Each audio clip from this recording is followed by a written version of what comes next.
He stayed over once. 3 months later, his name shows up in a custody filing, and suddenly you're explaining a single night. Welcome to Danny's Den. I'm Danny. Today we're talking about dating choices that can affect custody. Let's chat.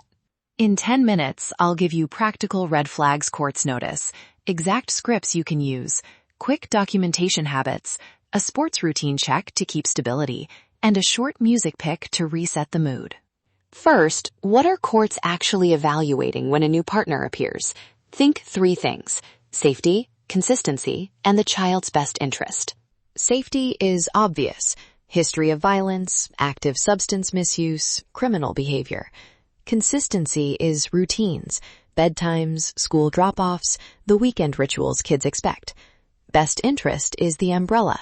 Is the child emotionally and physically safe and thriving? I say this with no judgment. Courts aren't trying to micromanage your love life. They just weigh patterns and risk. So what's a red flag in practice?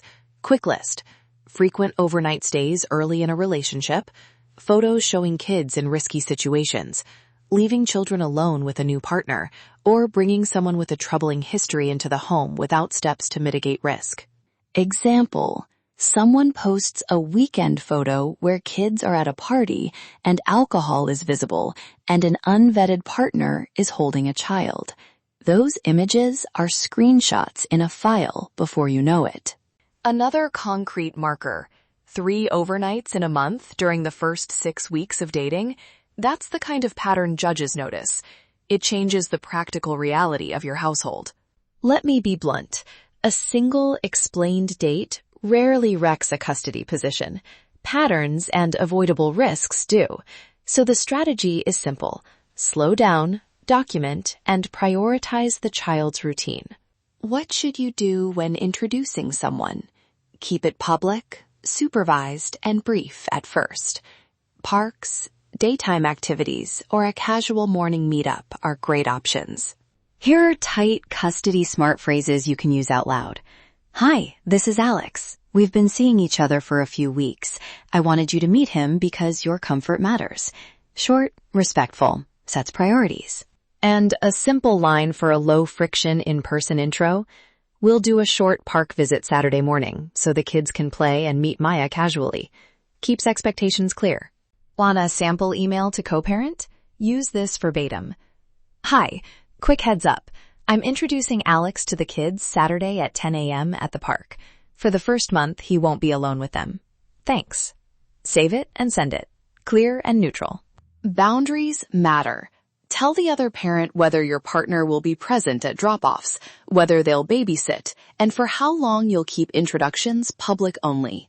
Documentation is low effort and high value. Screenshot social posts.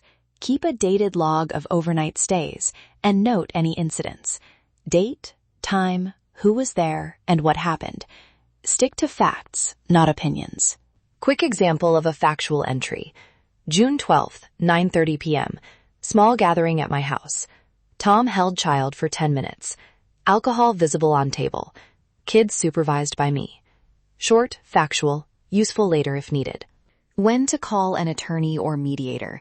If there's actual risk to the child, if your parenting time is being interrupted, or if a pattern suddenly changes custody logistics, reach out sooner rather than later. And a grounding line I want you to hear. You're not a bad parent for dating. Slowing down, communicating, and documenting is responsible, not punitive.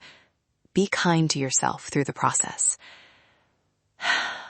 Let's talk sports and routines, because predictability is court-friendly. If every Sunday you have orange slices at halftime and I read 2 pages of the same book before bedtime, that's stability. Protect those rituals. If a new partner wants to change the plan, check with your co-parent, or at least keep the child's routine intact. Judges notice the little repeatable things as much as the big ones. Practical tip: write the ritual into a shared calendar or a co-parenting app so there's an objective record. Small consistency wins add up. Music moment. When transitions are messy, a predictable playlist helps kids move from play to calm. This week's pick is a clean, upbeat hip-hop track with a steady beat. Good for a post-game reset and some light dancing while you tidy up. Okay, quick recap. Think safety, consistency, and the child's best interest. Slow down overnights early on. Keep introductions public and supervised. Document facts, and protect routine, including game day rituals. If you need legal help, contact a local family law attorney to discuss your situation. This episode is general information, not individualized legal advice. If a child is in immediate danger, call local emergency services right away. If this helped, subscribe to Danny's Den for more weekly mixes of law, love, sports, and pop culture. To book a free 30-minute legal consultation, email Danielle at thelegalassistancecenter.net. Let's chat. Thanks for spending time with me. Take small, careful steps, keep the kids' routines steady, and be gentle with yourself as you date and parent.